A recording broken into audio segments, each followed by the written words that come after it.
Traveler and Paimon. What a fantastic night. I'm still immersed in all the happiness and joy, like a candle floating on water. So are we, and that's why we're here to talk with you. Is there anything you want to know? After recent events, the Akasha can no longer function as it used to. I've given it some thought, and have decided to shut it down permanently. But this is definitely not a bad thing. Even from the beginning, I've been planning to shut it down. The Akasha's centralized administration of knowledge has always restrained people's curiosity and curtailed the number of paths available to them. I don't think this is good for Sumeru. Although people may initially feel a little uncomfortable with the loss of the Akasha, they will soon understand that this life is more suitable for them. And as for the future of Sumeru, I'm preparing to regain control of the academia. The former sages have received their punishment, but the new sages have yet to be selected. I will oversee the process personally. I hope that the new 6th grade sages will be more focused on academics. Sumeru needs such leaders more than ever. The other big issue is the people of King Deshret. All the residents of the desert, in fact. They have been mistreated for far too long. I've already taken some measures to address this. It will take some time to rebuild everything, but no matter if it's culture, friendship, or trust, we will rebuild it. You mean, what happened after the doctor put you to sleep? Not exactly. The top-ranked Fatui Harbingers, up to number 3, possess power comparable to that of gods. I was no match for him in that kind of situation. However, in spite of the bad situation, I still managed to make a fair deal with the doctor. I'm sure you remember the entity that changed your fate, the Heavenly Principles. In fact, the Heavenly Principles has been quiet since the Conria disaster 500 years ago. I used this point as leverage against the doctor. I told him that the Heavenly Principles may be awakened if I destroyed Enosis. Although it's just a bluff, he still fell for it. I assumed that the Heavenly Principles wouldn't just stand by and let such extensive damage to its laws take place.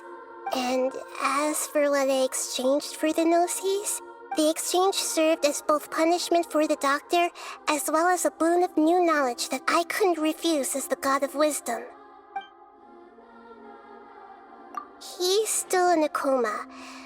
I've hidden him like how one would hide a feather. I know you have many misgivings about him, but as someone who had become a god, he has retained a number of very useful features. Don't worry, I'll keep an eye on him and make sure he doesn't do any evil. In addition, there are still some mysteries left in him. Some things may be very clear from my perspective, but he is still yet to understand them himself. His future will be determined by fate. Is that where you're headed next? Fontaine, the Nation of Justice? As far as I know, that nation operates on a judicial system. Does their Archon personally judge people? No, there's a Chief Justice in Fontaine. Generally speaking, the Hydra Archon, Focalor, won't preside over individual trials. However, even then, Focalor will still make herself present at just about every trial. It seems that she just likes to immerse herself in that sort of atmosphere. As Archon, she still reserves the right to influence the final verdict. Anyway, let's just say she's got, a very unique personality.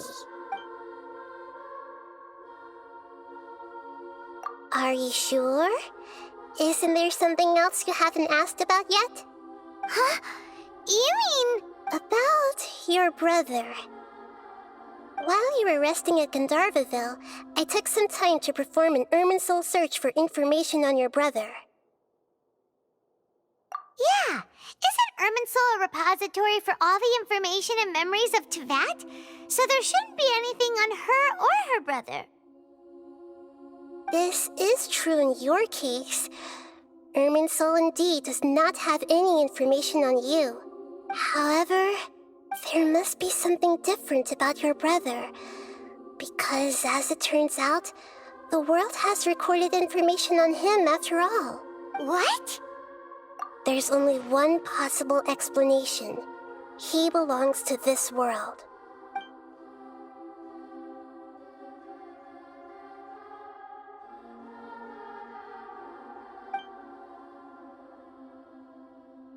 But nothing about this makes any sense! Wasn't this your first trip to Teyvat? According to the records I was able to access, your sibling suddenly appeared in Conria. After the Conria disaster, he began his journey through the 7 nations of Teyvat. But just as his journey was about to reach its conclusion, the Irminsul records on him suddenly become fuzzy. What do you mean, fuzzy? Did something happen to him? All I know for sure is that somebody, for reasons only they can know, is deliberately obfuscating his fate. And whoever it is, if they can do that, who knows what else they're capable of. But even that wouldn't explain how he somehow comes from this world. Something else I noticed was that according to these records, the Fatui have not classified your sibling as one of the Descenders. What's a Descender? Paimon's never heard of it.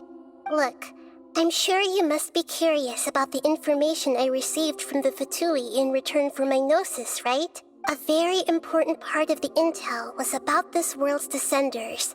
External beings, ones that don't belong to this world. Traveler, you are Teyvat's 4th Descender. Huh? So the Fatui count 3 other Descenders before the Traveler, and her brother isn't even one of them? That's right.